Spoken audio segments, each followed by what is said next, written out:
The hatred toward Russell Westbrook, man. I'm gonna get to what Mark Cuban said in a minute, but the hatred toward Russell Westbrook is ridiculous.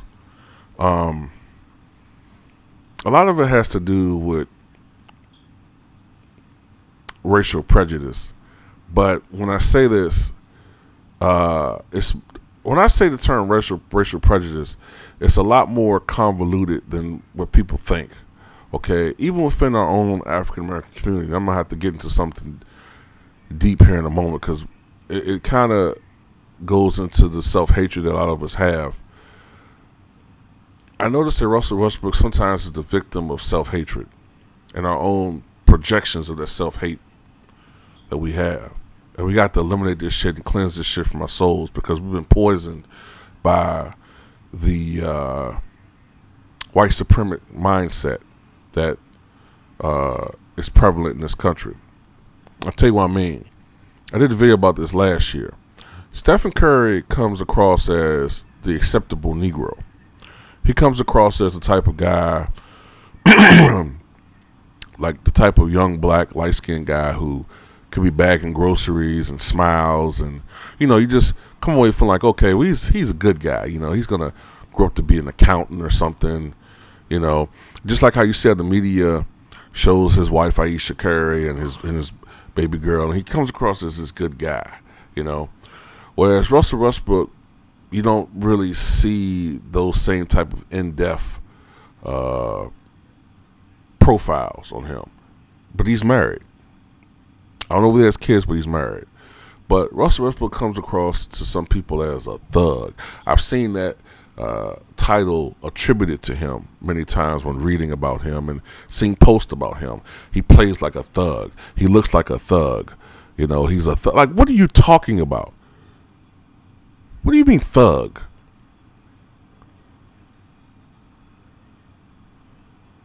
The guy doesn't have a criminal record. What the fuck are you talking about?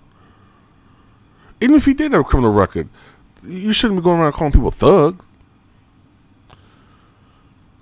And I'm not even talking about white people, because when white people say it, to me that's code for nigga, but I even see some black people say that shit. Y'all guys got to get y'all shit together, man. Get that poison out your mind, man. Guy's not a fucking thug. But aside from that dynamic of it, that's just one dynamic of it. Russell Westbrook is hated on more so than any other basketball player playing today. All right, people hating on the fact that he shoots. Oh, well, I mean, they losing. They lost 9 games. They don't fucking have Durant anymore. Right? He's shooting 42%. Okay. Russell Westbrook's never been the best shooter in the league, all right? He's not a great pure scorer. He's not. But he's still putting up 31 points, 11 rebounds, 11 assists. And not through 3 games or 5 games or even 8 games. He's doing this through 23 games in the regular season.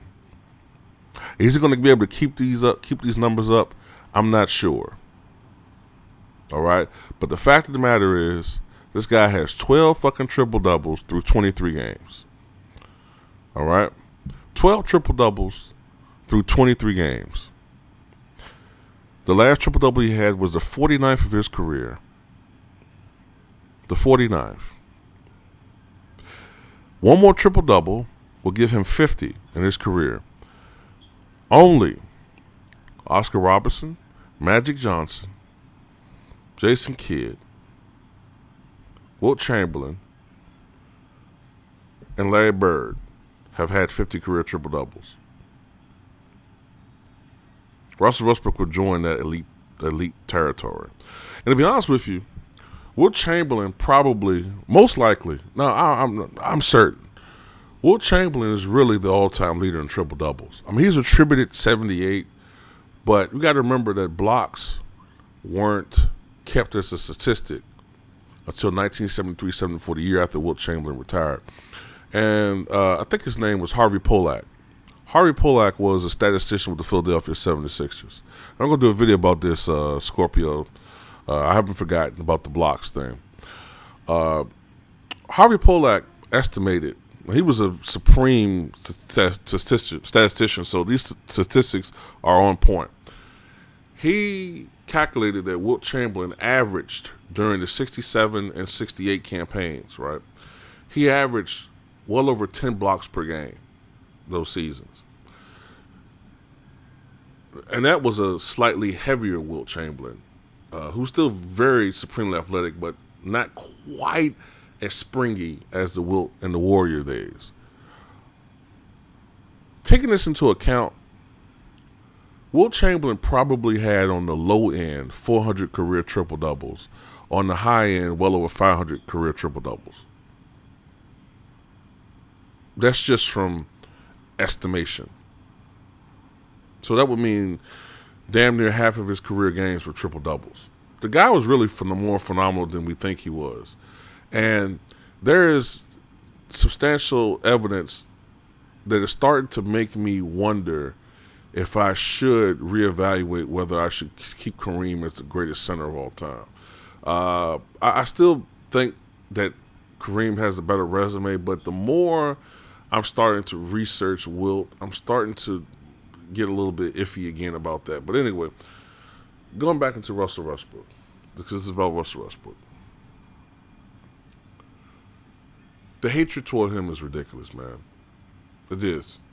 It's absolutely fucking ridiculous.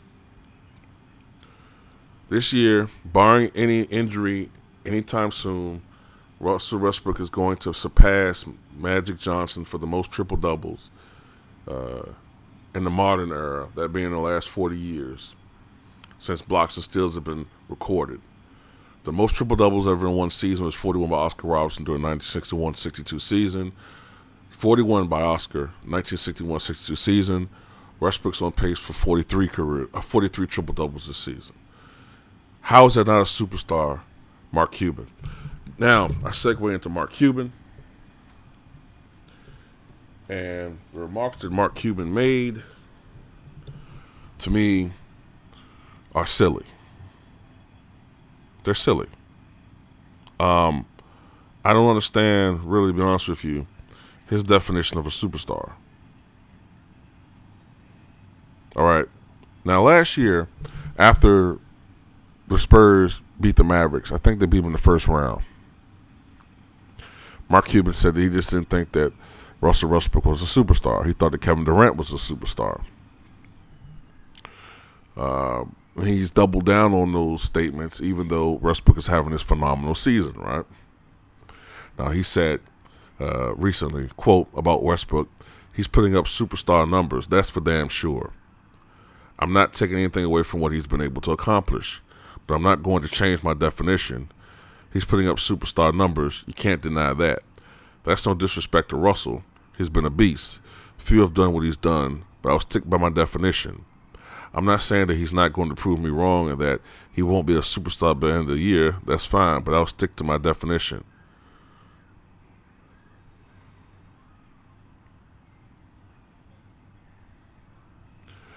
And then he compared Westbrook to Dirk. When you look at Dirk, I'm not going to talk about other teams' players other than what I just said. Dirk, for 15 years, won 50 games no matter what. We put Mo, Larry, and Curly next to him, and he won 50 games. And I know there's your headline.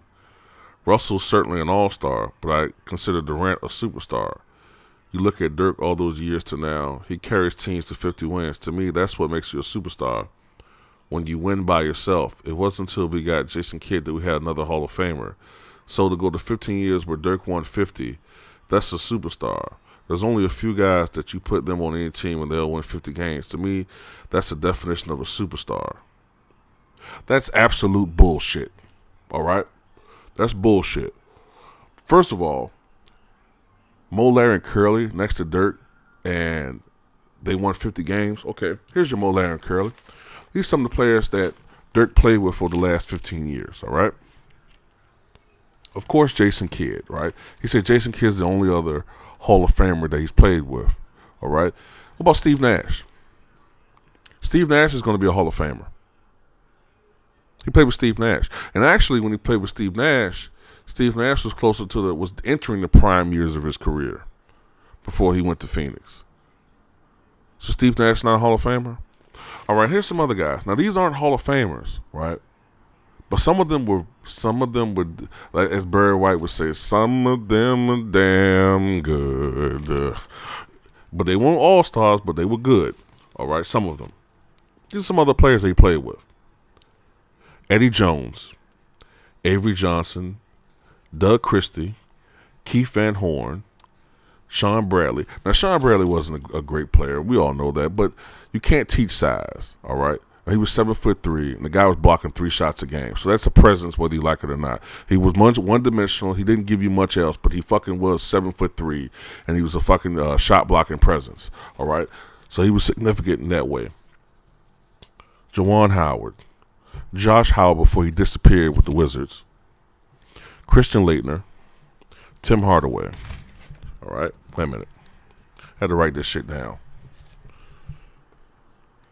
Johnny Newman, Danny Manning, Nick Van Exel, Tim Thomas. Inconsistent, yes, I know, but when he was on, he could be a very effective player. Caron Butler, Tyson Chandler, Michael Finley, Rafe LaFrance, Walt Williams, Tony Delk, who once scored 53 points in the game, Danny Fortson, who would go on to be a rebounding force with the Seattle Supersonics, undersized rebounding force. Because that's something that the Mavericks always needed was a rebounder, because as great as Dirk was, he was somewhat underwhelming as a rebounder. Antoine Jameson, Antoine Walker, Darrell Armstrong, Jerry Stackhouse, Jason Terry, Jamal McGlure, Brendan Haywood, Sean Marion, Rajon Rondo, Monta Ellis, who also was another victim of the thug imagery when he played alongside Stephen Curry with Golden State some years ago before the team came to be. Some of the fake Warrior fans who only became fans of the Warriors the last 2 or 3 seasons wouldn't know that because they don't remember the Warriors before that. But Monta Ellis with his tattoos and the way he looked, he just looked like he was a thug that just walked in on the court and was a nuisance. They had to get rid of him. Peja Stojakovic, Vince Carter, Lamar Odom, Elton Brand, Derek Fisher, and Amari Stoudemire. Now, is that exactly Mo, Larry, and Curly, guys? Is that exactly Mo, Larry, and Curly to you? No. I'm not trying to say Dirk played with a bunch of superstars, but he did play with talent around him. And it's funny how now that the talent dearth of the Mavericks has gone down around him, as well as the fact that Dirk's getting a little older himself, they're no longer winning 50 games. They're winning in the 40s, but they're falling off as a team. Now, according to Cuban's definition of a superstar, right? A guy who wins 50 games by himself, supposedly, and doesn't and win playoff games. Michael Jordan wasn't a superstar by his standards between 84 and 87. When Michael went, only 1 in 10 his first 10 playoff games. They weren't winning 50 games. They won 38 games his first year, only 30 the second year when he was out 64 games, only 40 the third year, even though he put up 37 points per game that year. The highest scoring average since Will Chamberlain. 61-62 and Elgin Baylor that year, 38.4, I believe. No, he wasn't a superstar. Kobe Bryant wasn't a superstar in between the 2 three-peats. When he was putting up 35 points per game, 31 points per game, the 81-point game, the 62 points in 3 quarters against Mark Cuban's very same team, the Dallas Mavericks. When he put up 62 points 3 quarters, according to Mark Cuban's definition, not a superstar. Bernard King wasn't a superstar, all right? Carmelo Anthony's not a superstar, according to his definition. Kevin Garnett wasn't a superstar when he was winning the MVP awards and putting up 24 points, 14 rebounds, 2.5 blocks, 4 assists, whatever those numbers were those monster numbers he was putting up. He wasn't a superstar. Because generally speaking, his teams weren't winning 50 games or winning playoff games. Paul Pierce wasn't a superstar until the big three came, right? Ray Allen wasn't a superstar. George Gervin wasn't a superstar. There's a lot of players who individually, Adrian Dantley wasn't a superstar in Utah. Charles Barkley wasn't a superstar until he went to Phoenix. This is a stupid definition. It's stupid.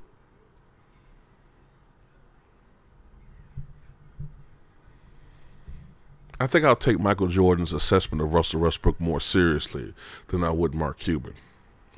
And in closing, I'll say this. A superstar, since he says that he thinks that Durant's a superstar and not Westbrook, a superstar doesn't falter and bail out on a team that won 55 games, beat the Dallas Mavericks in the first round, beat a 67-win Spurs team, by the numbers, the best team in Spurs history, and then come within one quarter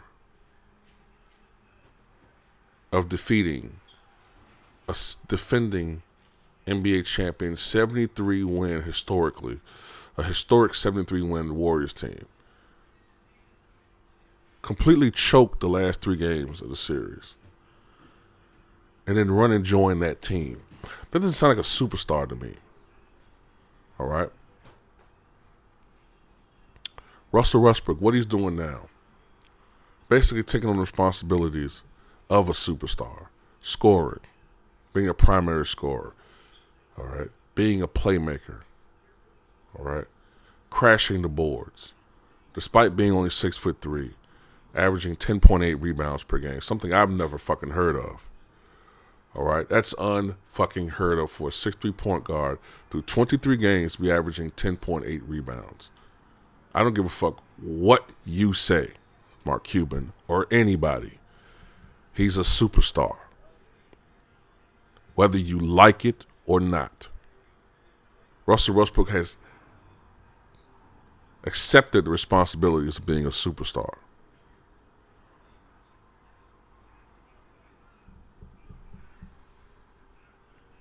Durant didn't. And now he's just one of 3 pieces, really. Because he couldn't handle the responsibilities of being a superstar. Durant, in my eyes, is no longer a superstar. He's a star, but he's interchangeable to me. He's interchangeable between him, Clay, and Stephen. Shit, so far this year, Klay Thompson's had the best individual game between those 3 anyway.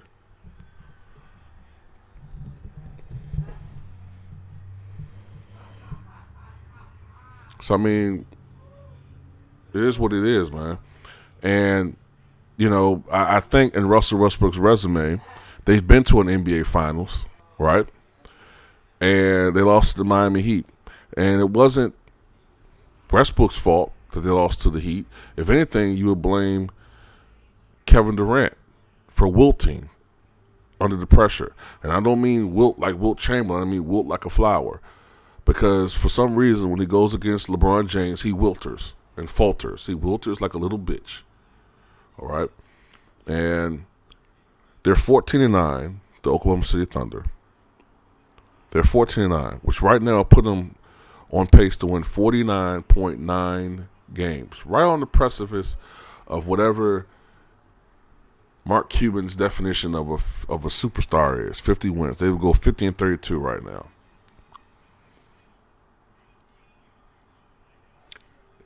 The fact that they're on pace to win 50 games, despite the fact that there's no other player other than Westbrook on this team, is phenomenal. Because I'm gonna guarantee you this. I guarantee you this. If you take Russell Westbrook off this team, instead of 14-9, not only would this team not be like 9-14, they'd have the worst record in the NBA. They would probably be something like 2-21, maybe. I wouldn't even be surprised if this team was winless if they didn't have Russell Westbrook. That's the caliber of player that he is, and he needs to be fucking respected for the player, even if you don't like him. Joe Bud, which I know you don't. He doesn't get garbage rebounds. There's never been a 6'3" point guard to get 10.8 rebounds per game. All right? I'm trying to think off the top of my head another guy of his size that rebounded like that, who didn't also have bulk. No. None. So give him his props, man. Stop hating on this guy and appreciate.